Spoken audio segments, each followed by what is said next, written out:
I'm going to give you a quick overview of what is community building technology. So I shared earlier that it is not about community artinya in a kampong or in a particular geographic area. It's a spirit of community, a sense of community.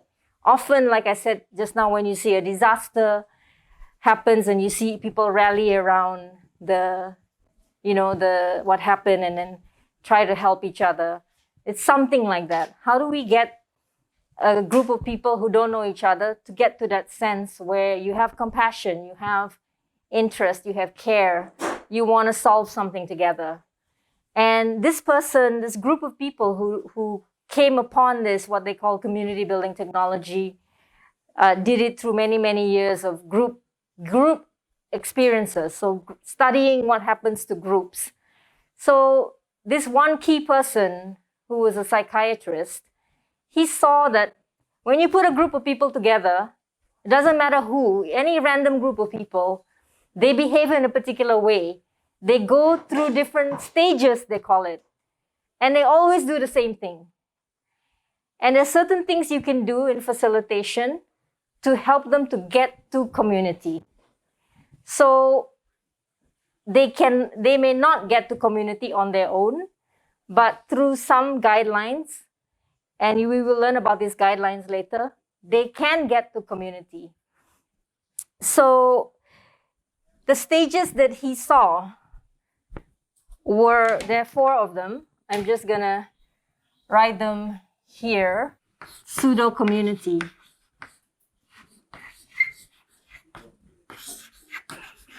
So imagine you go to meeting with government, cocktail party. Think about this kind of scenarios. When everybody's like, hi, how are you? Great, everything's great. How's life? Fantastic. Busy. How's your kids? Fantastic. Gone to university, graduated already. Like it's talking, but like not really talking. You know what I mean? You're not really communicating at a level that is meaningful. This guy called it pseudo-community. And he said, put any group together, at the beginning they will do this. And they like to be like, oh, nice baju. Oh, I have one like that too. Oh, like you want to say things that where you like trying to make it sound like you're that person, you are like that person, you can bond or whatever. You're just saying things to pretend you're in community, so to speak. That's why it's called pseudo. Pseudo means not real, kan? Look like real but not real. So any group, they know each other, they don't know each other, they often start in pseudo community. Then any group, you put them together long enough in pseudo community, they will get to this stage he called chaos. It doesn't matter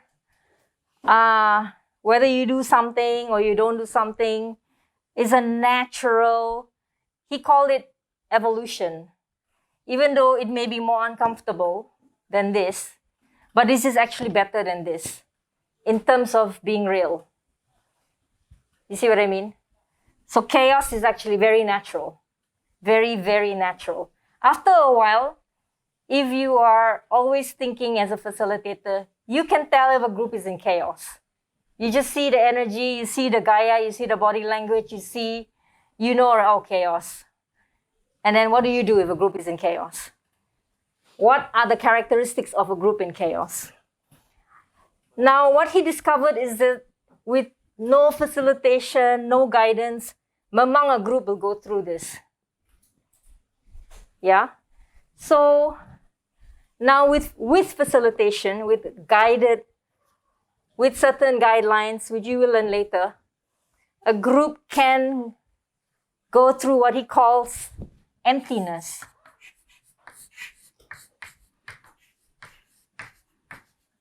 What does that mean?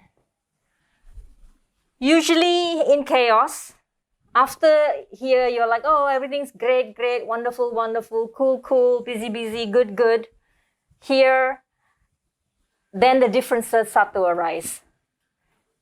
Then you like get annoyed with people because you're like, ish, so whatever, show off, so aggressive, so opinionated, like all the things that can rub you the wrong way, can annoy you, will happen in chaos. That's when you will see differences. And then when you see chaos, when you start going from here to here, that's when you see differences.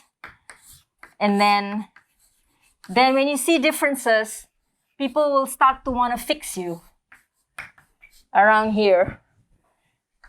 They will start to want to convert you. They will start preaching to you. Right?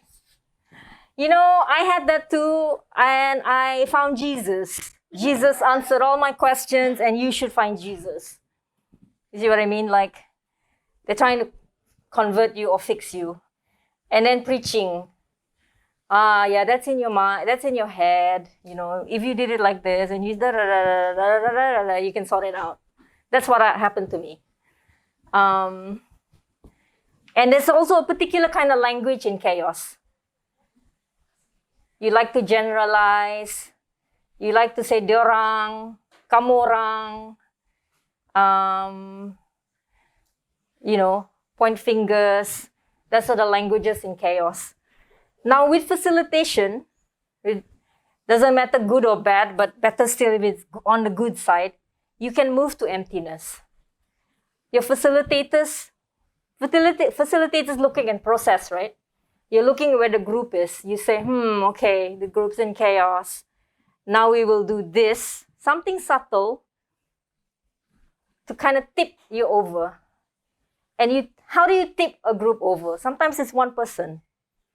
One person who suddenly the voice is deeper, goes deeper, offers themselves up at the altar to be vulnerable. It could be anything.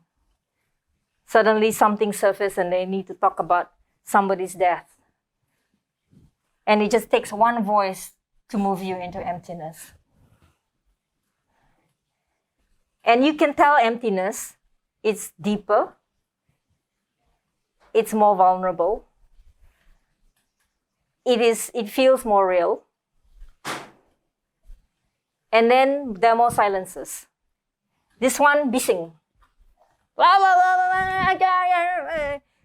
And then, the people who like to talk will talk a lot. People who want to say something cannot talk because there's no space to talk. Because people who talk a lot are talking.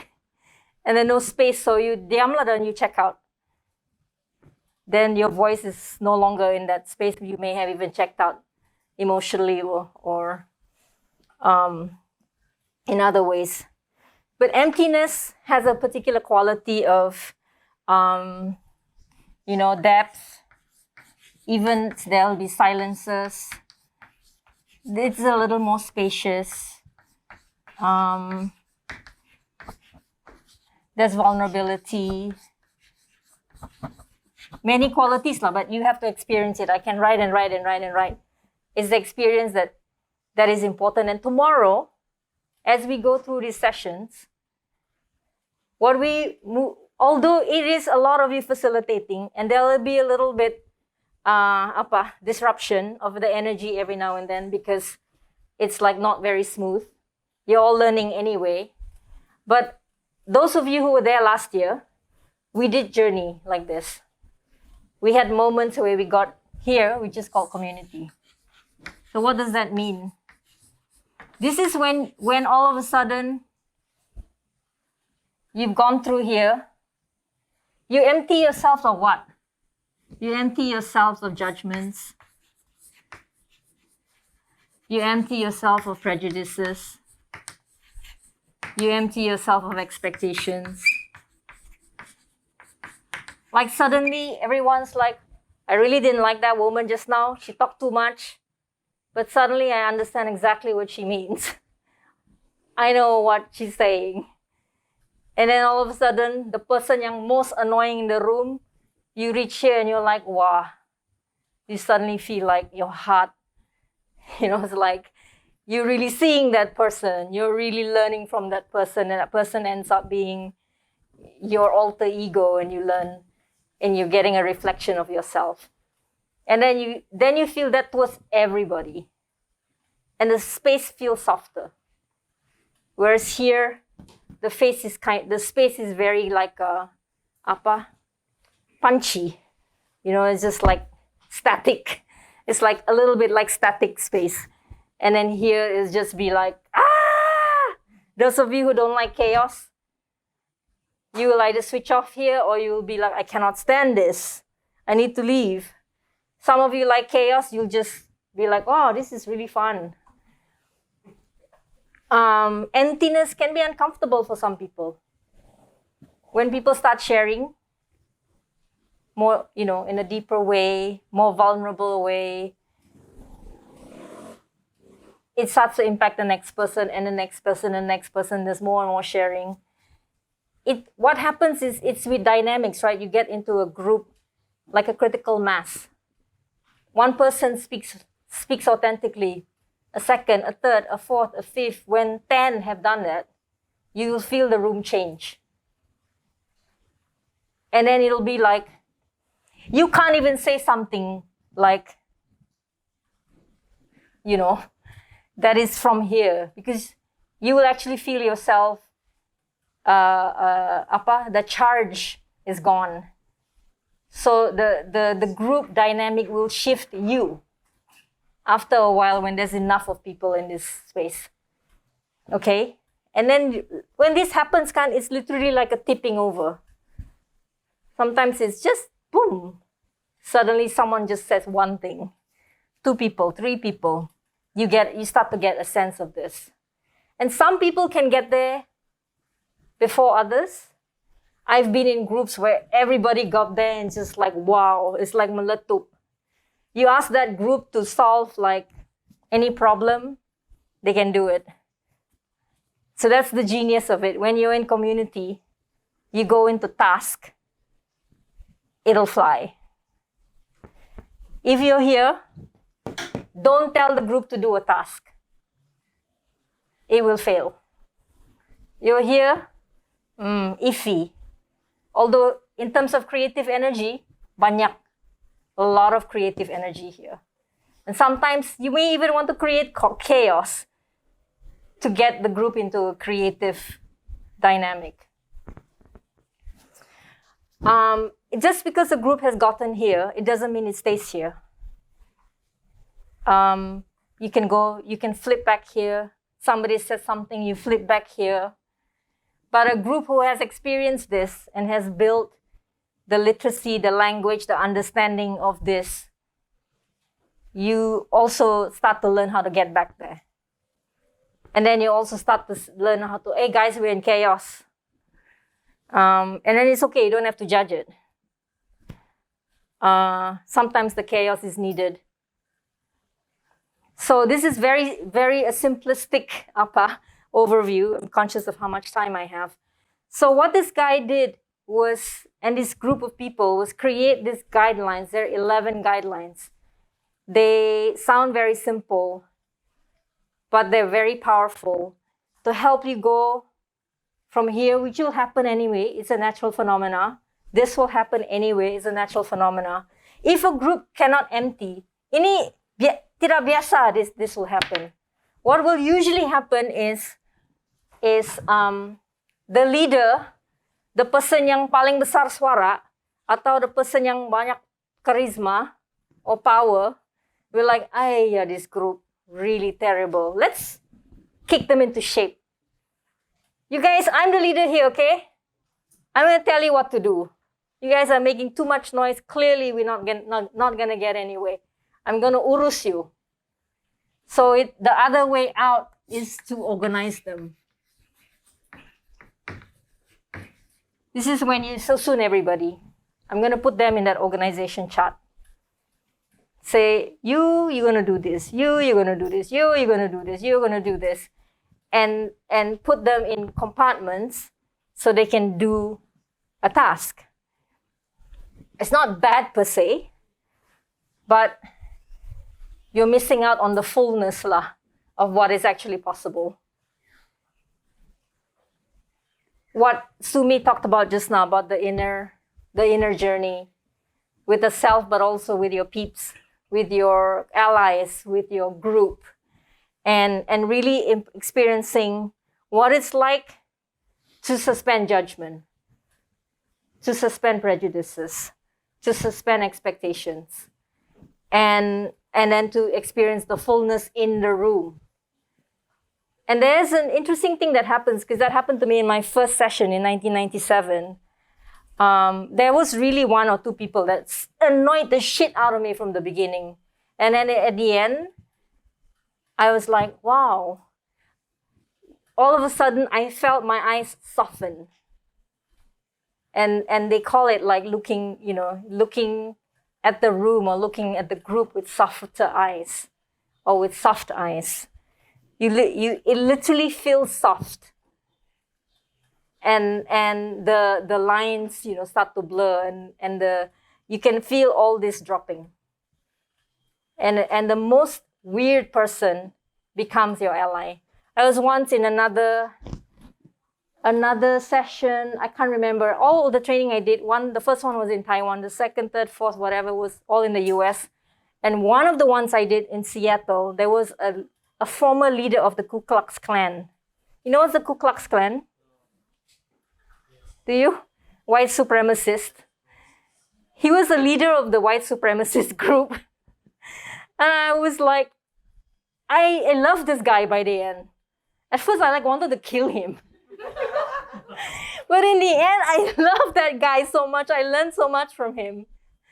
So it's things like that. It just shows you have journeyed. When you can get to that place in yourself. And sometimes it may be only a few people have this feeling, and it's only fleeting. I think some of us who were at the session last year, we dipped here. We maybe spent quite a bit of time here. Yeah? And I think the important thing about facilitation is not so much like, oh, we didn't get there, but more understanding what does it feel like to be here, to be here, to be here, to be here, to see the characteristics of a group. But I can say without a doubt, if you want to get the best outcome, the best results from any task, try to have your group in this part of the spectrum. And this is why also with facilitators, they will not give you a task to do from the get-go. They will always put you in process first. So sometimes they'll say, okay, guys, there's tension here. Pause the task. Pause the task. What's going on? What's going on with the group? What's going on? There's this tension. Let's name it. What is it? There's groups that are more sophisticated when they understand already group dynamics. So, I mean, these are just terms, kan? Brainstorming, use different terminologies. Nadira's suggesting some others. So it's really, it is very experiential. And then after a while, you just, these are just terms. To me, this is very active work. I really use this as in my facilitation life and journey. I use this a lot. Like, number one, you ask me, how do I fuel myself? My job all the time is empty, empty, empty, empty, empty. How do you think I have capacity to be present to, 17 projects and 70 staff? Empty, empty, empty, empty, every day. So, I mean, these are just terms, kan? Brainstorming, use different terminologies. Nadira's suggesting some others. So it's really, it is very experiential. And then after a while, you just, oh, these are just terms. To me, this is very active work. I really use this as in my facilitation life and journey. I use this a lot. Like, number one, you ask me, how do I fuel myself? My job all the time is empty, empty, empty, empty, empty.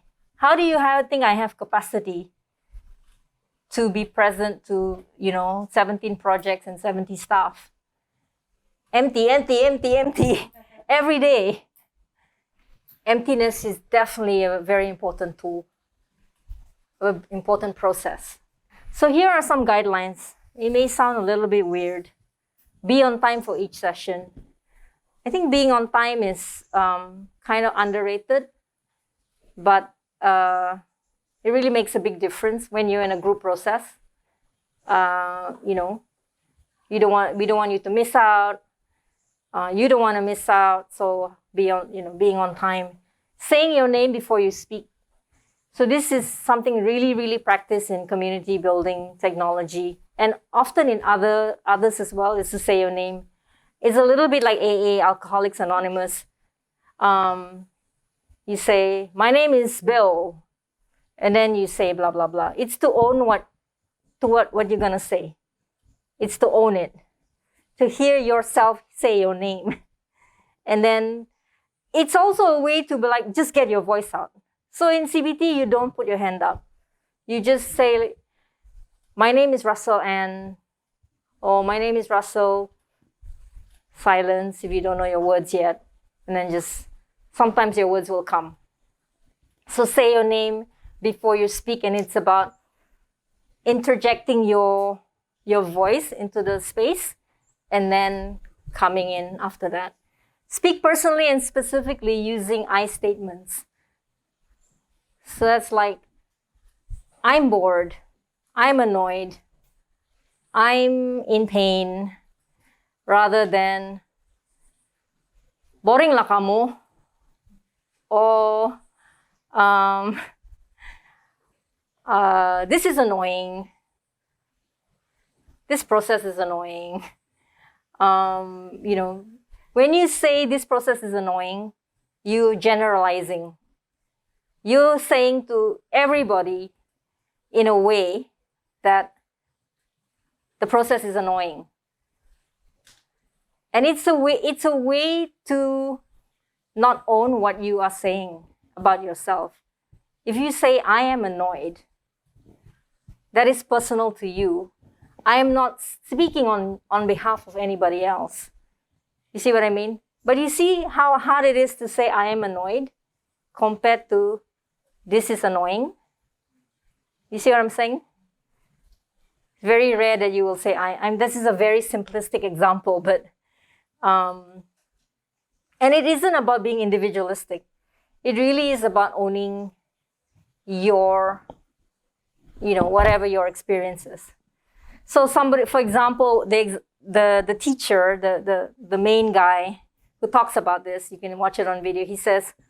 Somebody says like, divorce is terrible. And then somebody else around in the circle says, my divorce was amazing. The best thing I ever did. You see what I mean? So, don't speak for me. You say divorce. Can you just say, your divorce was terrible? Because my divorce was really amazing. You see what I mean? So that's about speaking personally, and it's about not generalizing. Not generalizing is not speaking for others.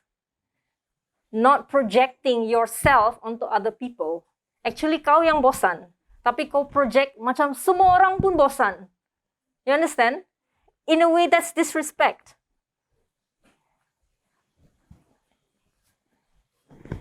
Be inclusive, avoid exclusivity.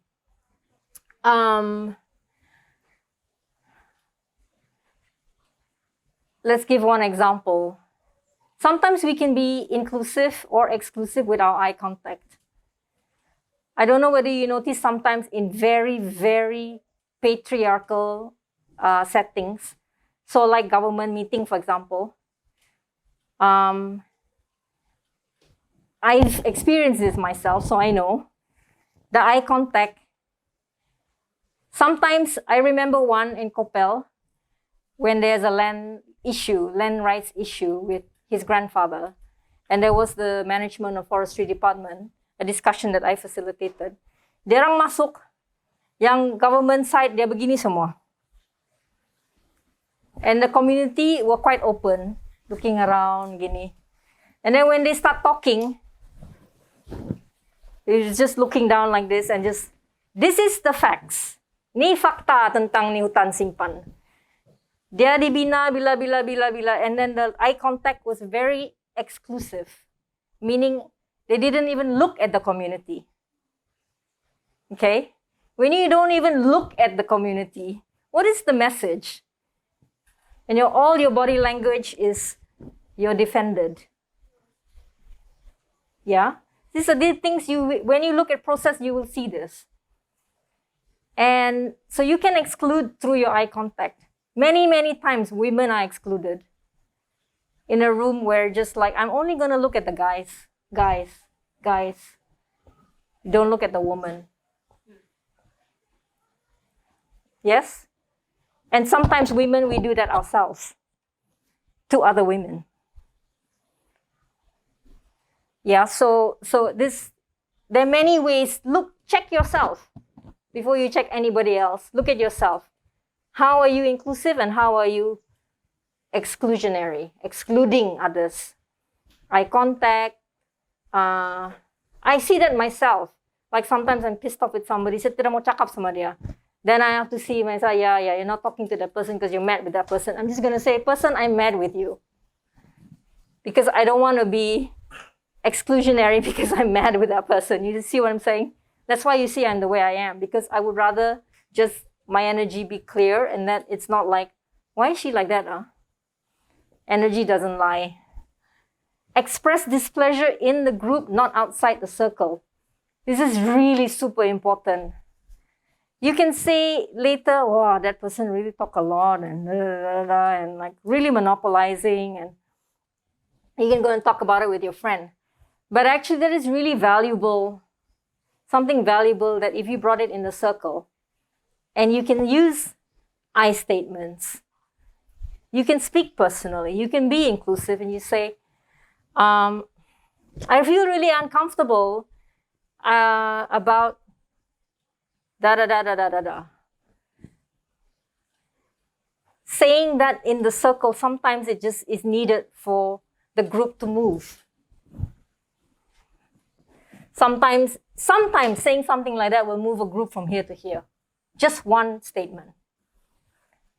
And then if that's scary for the group, and they're like, oh, let's go back right here quickly, because I don't want to be in emptiness with you guys. You see what I mean? You will start to see this. When you pay your attention to this process, you will actually start to see and hear it and feel it. It's just turning on that faculty. Commit to hang in there. You can check out in many ways. You can be sitting here, but you are somewhere else. Either you are planning your holiday, your gadu with somebody, you're thinking about that. You are thinking, this is really dumb, this is stupid, this is a waste of my time. You could do many things. You could fall asleep. You could not be on time, So hang in there. Even there will be many difficult moments when it's either boring, hard. Some of this is people will find. You will also know yourself better. Did I feel uncomfortable in chaos? Did I thrive in chaos? Did I feel comfortable in emptiness? Did I really enjoy it? Was it healing for me? You will, but hanging in there is like so important for you to allow yourself to feel this range. Speak when moved to speak. This is like, I would say, one of the most important guidelines. Don't speak when not moved to speak. My first learning when I went to the one in Taiwan, 1997, banyak saya cakap in the first day. And then I was in a mostly Asian group, Taiwanese, and then I said, why are we so quiet? Like, is it like this Asian thing? Because we are reserved. We are, not very forthcoming with how we feel and da da da da da. Then, and I was like even turning around like, let's chat, let's talk. But Budua. And then this one badass Taiwanese woman, and she just, in Mandarin, so it got translated to me. And she said, why would you discount silence? They bilang, why is silence bad? Why would you say that, talking a lot is more superior, more important than silence? Do you not think there's wisdom in silence? Wah, terdiam ba saya. Really terdiam. After that, I spent like the whole next second day in silence. And I learned so much. I really felt these nuances. Another example is this one professor of philosophy in some university in Taiwan was one of the participants. And balik-balik dia bilang, Carl Jung says, begini. Sigmund Freud says, begini. It's like all this, all these people, right? Russell, Carl Jung, the people who, philosophers, psychiatrists, psychotherapists. And he keep on quoting ni orang ba. And then one Chinese woman said to him, I don't care what Carl Jung said. What do you feel? I cannot hear you anymore. So I was like, wow. Terus bila that woman said that kan, I felt relief. Because I was feeling the same way. Speak when you move to speak. Sometimes it's really not easy. What you want to say is actually something really difficult. Like that woman. You know what I mean? Or something like really emotional, deeply emotional for you, or deeply vulnerable, or angry or something. And then some people will just go blah, blah, blah, blah, blah, blah, blah, because they can. You know what I mean? So this don't speak when not moved to speak. This is something you will learn. And you will start to feel it. What does your body feel? Wow, you really moved to speak, like your vibration changes. You can feel it rising here, like, oh, I really have to say this. And sometimes you don't know even the words. You just feel it. Then you just like vomit it out. And sometimes it's quite well formed already. So you will learn this, what this feels like. Be responsible for your success.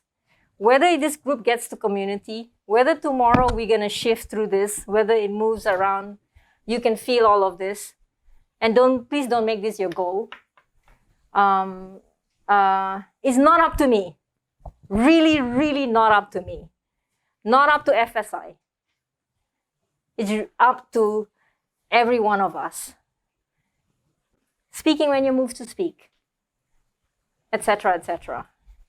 Because sometimes you may really have something so important for the group to hear, and this is why when you want to learn, like, who are you?